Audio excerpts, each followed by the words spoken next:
Typhoid છે, ખૂબ રોગચાળો ફેલાયો છે અને તેમ છતાં ગાંધીનગરની ટીમ અહીં ક્રિકેટ ટુર્નામેન્ટ સેરેમની ઓપનિંગ સેરેમનીમાં આવી છે. શું કહેશો? ઓપનિંગ સેરેમનીમાં આવી છે. અમે હકીકત ઓપનિંગ સેરેમની કરીને અમે ગાંધીનગર પર પાછા જવાના છીએ અને ઓલરેડી આરોગ્ય કેન્દ્ર અમારું સારી રીતે કામ કરી રહ્યું છે.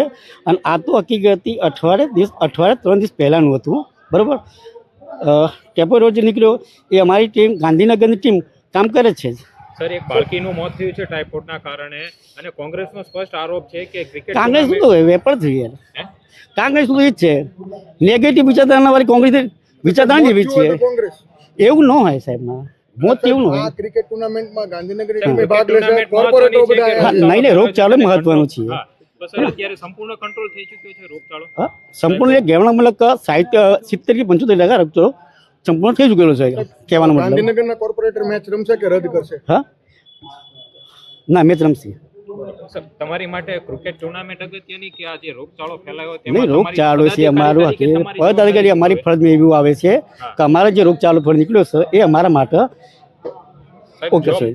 તમારા ગાંધીનગરના પ્રથમ નાગરિક એવા મેયર પણ આ સેરેમનીની અંદર સામેલ છે.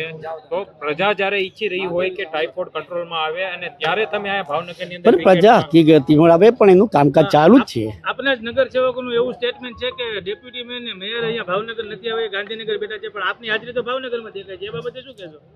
ના લે, ખોટું છે કારણ કે દેખી જ આવે છે કહીએ છીએ ભાવનગર છીએ. તમે કોંગ્રેસ કહેશો? હા, કોંગ્રેસ કહેશો કે કોંગ્રેસ વાળા ખોટું? ના ના ના, કોંગ્રેસે કીધું છે એવું ન હોય સાહેબ, સત્ય સત્ય છે. હા, તો કેમ એવું સ્ટેટમેન્ટ? ઓકે, બીજું બોલો.